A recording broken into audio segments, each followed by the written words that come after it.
Assalamualaikum warahmatullahi wabarakatuh. Selamat datang di kanal YouTube Ismar ID. Salam sejahtera untuk kita semua. Selamat pagi, selamat siang, selamat sore, dan selamat malam, tergantung kapan teman-teman melihat video pada kali ini. Nah, pada kesempatan kali ini saya sudah bersama dengan Kepala Sekolah Madrasah Alia Hismar Pulau Senggilo, Kecamatan Kelayang. Assalamualaikum Pak Nuri. Pada konten kali ini kami menjelaskan tentang seputar sekolah Madrasah Alia Hismar Pulau Senggilo. Nah, sebelum kita memasuki pada percakapan, alangkah lebih baiknya teman-teman semuanya melihat konten kami sebelumnya, yaitu tentang profil sekolah, yang mana di situ terdapat sejarah sekolah ini, kapan berdirinya, dan sampai tahun berapa. Pada kesempatan kali ini Pak, Ulan izin bertanya-tanya tentang sekolah ini. Mungkin pertanyaan yang pertama itu, Bapak kan menjabat sebagai Pak Alia Hismar Pulau Senggilo. Jadi apa sih Pak tugas dari kepala madrasah ini Pak? Tugas dari kepala madrasah itu sebenarnya yang sangat penting itu adalah tentang manajerialnya, tentang manajemennya, bagaimana mengatur dan mengembangkan. Yang pertama yang diatur itu adalah guru, kemudian siswa, kemudian bagaimana cara mengembangkan madrasah ini untuk kedepannya. Nah, jadi selain daripada manajemen sebagai fasilitator, kemudian sebagai motivator, ya seperti itulah maksudnya, sebagai seorang pemimpin yang harus bisa menaungi anggota sebagai gurunya. Dan dalam hal ini kalau saya tidak ada istilah atasan, tidak ada istilah bawahan, tapi kami sama istilahnya, cuman hanya sekedar jabatan aja yang berbeda, tapi rasanya itu sama gitu. Iya Pak, yang terpenting saling menghargai satu sama lain.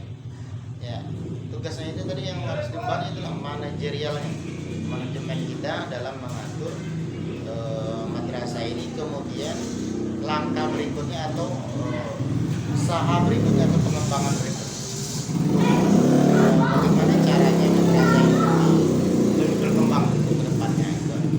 Ya, benar sekali ya Pak. Nah, kemudian Pak, untuk pertanyaan yang kedua, visi misi dari madrasah ini apa saja Pak? Kalau visi misi tidak banyak, visinya cuma satu, visinya ada 5 untuk mencapai apa tadi. Bisa saya bacakan ya, saya pura nggak apa juga gitu. Iya Pak, boleh Pak. Sebenarnya yang buat ya kita juga kemarin. Nah, jadi visinya madrasah kami tahun pelajaran itu kan berbeda terus tuh, berubah-ubah. Nah, jadi tahun ini kemarin yang berhasil kami buat dan disetujui dari Kanwil Provinsi Riau, yakni visi kami terwujudnya siswa-siswi yang beriman dan kreatif serta berwawasan lingkungan. Nah, ini visi kami. Kemudian misi untuk mencapai daripada visi tersebut, langkahnya bagi kami supaya visi kami itu tercapai. Yang pertama, membina kepribadian siswa yang selaras dengan budaya Islam. Nah, hal ini misalnya bisa dengan membuat rohis, tahfiz dan segala macamnya gitu kan. Yang jelas budaya Islam itu dikedepankan. Kemudian misi yang kedua, mengupayakan peserta didik untuk kreatif dalam pembangunan potensi diri bermasyarakat, berbangsa dan bernegara. Nah, ini maksudnya yang kami harapkan di sini dalam langkah yang ini adalah membuat siswa itu bagaimana dia menggali potensi dirinya supaya lebih bisa untuk mengenali dirinya, kemudian bisa besoknya turun ke masyarakat itu udah bisa, udah nggak canggung lagi, oh berarti ini begini nah besok caranya gitu. Kemudian menyiapkan pendidikan yang berkualitas dengan ketangguhan peserta didik dalam menghadapi perubahan zaman, mengemban dakwah Islam. Nah, ini maksudnya yang kami harapkan dalam hal ini kami siapkan guru-guru untuk membina untuk melatih, untuk mendidik itu berdasarkan disiplin ilmu yang dimiliki oleh guru itu tersebut. Nah, contoh misalnya guru bahasa Arab, nah, betul-betul guru jurusannya itu dari bahasa Arab. Kemudian guru pendidikan agama Islam lainnya seperti guru SKI, nah itu memang guru dari pendidikan agama Islam gitu. Nah, jadi ini langkah-langkahnya. Kemudian mengupayakan peserta didik untuk unggul dalam prestasi akademik dan non akademik. Nah, yang akademik ini misalnya beberapa tahun lalu kita pernah ikutkan anak ini di KSM, kemudian Pak, kalau boleh tahu KSM panjangnya apa ya, Pak? KSM itu kompetisi sains madrasah. Berarti seluruh madrasah itu ikut ya, Pak? Ikut. Kecuali tahun ini kemarin itu kan terkendala masalah pandemi COVID-19. KSM ini diadakan tingkat nasional langsung online. Kalau dulu kan kita bertingkat dulu. Iya, Pak. Nah, bertingkat tingkat madrasah, tingkat kabupaten, kemudian baru dibawa ke tingkat provinsi. Kemudian yang kelima, mengupayakan untuk menumbuh kembangkan peserta didik dalam belajar, berkarya dan berusaha. Nah, ini pernah kita buat praktik-praktik, contoh nanti membuat sablon baju, jilbab, kemudian pernah juga membuat karikatur, kemudian ya bagaimana mengembangkan potensi yang ada di anak itu tersebut. Banyak juga tuh yang berhasil kemarin dibuat kan dari karya-karya anak itu, dari bahan-bahan recycle, maksudnya dari bahan bekas. Ada yang dari botol plastik, ada yang dari handuk bekas kemudian jadi pot bunga. Nah, itu kan karya-karya anak yang bisa dikembangkan dan mempunyai harga jual. Iya, Pak.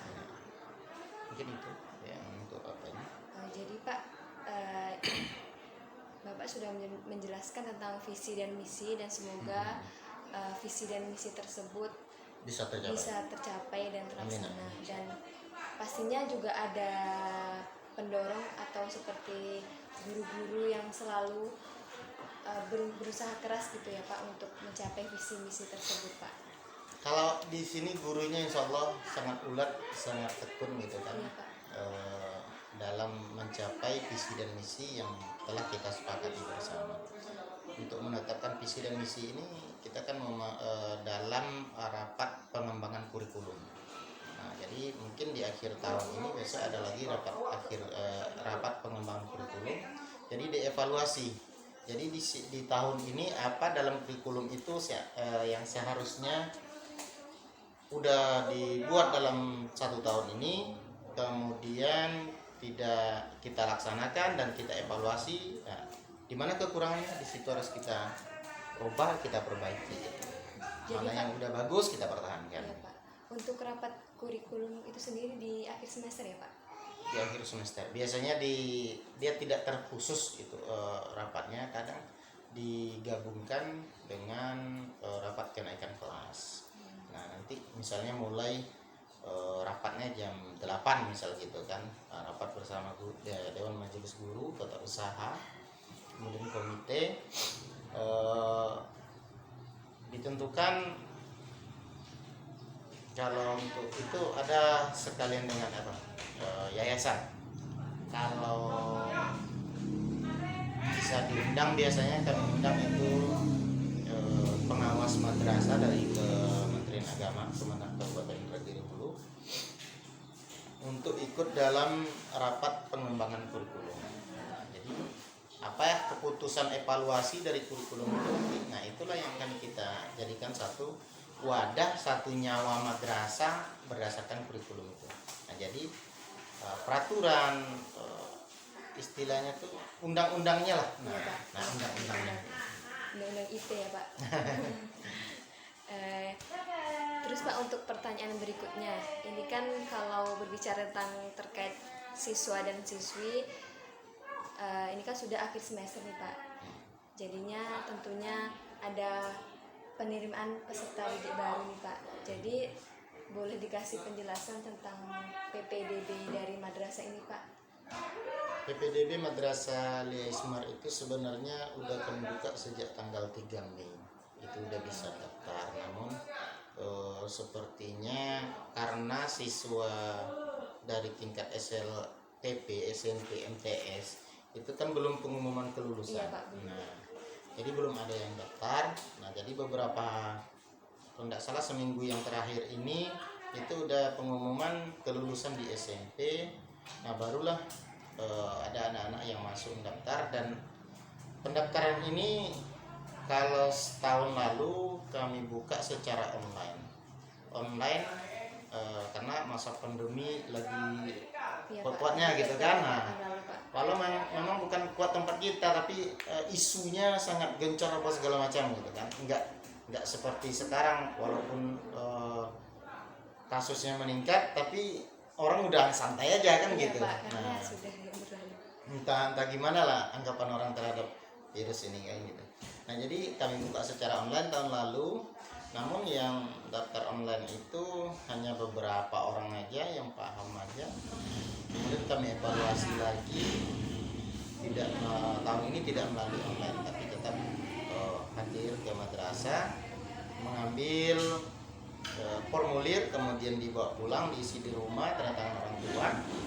Persyaratan untuk yang pertama ini, karena yang persyaratan pentingnya kan ijazah SMP, SKL, kemudian NIK anak, surat keterangan berkelakuan baik di SMP. Nah, itu kan belum ada. Iya, Pak. Nah, jadi syarat yang utama kami cukup lampirkan aja dulu kakak orang tua, kemudian fotokopi KTP orang tua satu, entah KTP ayah atau KTP ibunya.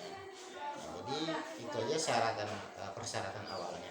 Karena dari siswa belum ada syarat apa-apa yang bisa diambil dari SMP kan gitu. Iya, Pak, karena belum juga lulus ya, Pak. Nah, kemudian untuk biaya pendaftaran, kita tidak mengambil biaya pendaftaran untuk pendaftaran PPDB, namun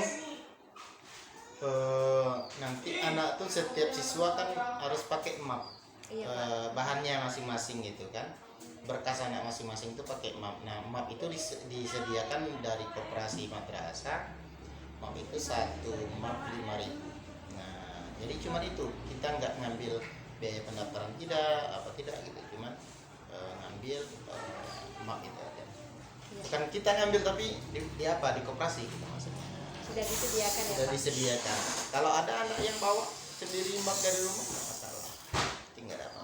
Kemudian untuk biaya baju dan segala macam ini nanti lah selesai, udah masuk, udah clear, udah dipastikan anak itu masuk ke sini, baru orang tuanya nanti diundang. Iya, Pak. Ukur baju ya, Pak, istilahnya. Nah, yang pertama masalah ukur baju, kemudian menjelaskan ke orang tua, ini begini biayanya, ini aturan peraturan dan segala macamnya gitu. Iya, Pak, karena kalau masalah biaya ini harus diperjelas ya, Pak. Harus jelas, karena pengalaman kami cuman menjelaskan ke siswa. Nah, jadi terdapat miskomunikasi antara iya, Pak. siswa Iya, dengan benar. orang tua gitu. Kadang pun disampaikannya tidak seperti yang disampaikan dari sekolah ya, Pak. Jadi ya, kami ngundang orang tuanya besok biar dijelaskan kepada orang tua, karena bicara dengan orang tua itu lebih enak nanti daripada Iya, Pak, benar sekali, Pak. Tetapi tetap dalam pengambilan formulir itu tetap memakai masker dan segala macam ya, Pak. Nah, kita seperti biasa menerapkan protokol kesehatan, pakai masker. Namun untuk cek suhu belum kita lakukan setakat ini, kecuali nanti kalau seandainya ada rapat wali murid, kemudian belajar udah aktif seperti biasa, nah itu baru cek suhu tubuh pakai alat termogan. Nah, Pak, ini pertanyaan terakhir nih, Pak. Apa harapan Bapak untuk sekolah, untuk madrasah ini ke depannya, Pak? Ya, mungkin Kalau pesannya, yang untuk madrasah ini, harapannya yang pertama ya bisa berkembang. Walaupun nanti seandainya enggak saya lagi sebagai kepala madrasah, harapannya madrasah ini adalah madrasah satu-satunya di desa ini harus bisa berkembang. Kemudian harapannya supaya ini menjadi salah satu lembaga pendidikan yang sangat berharga di mata masyarakat. Nah itu maksudnya yang sangat bisa membantu kebutuhan masyarakat lah. Iya. Harapannya untuk madrasah. Kemudian harapan untuk siswa lah misalnya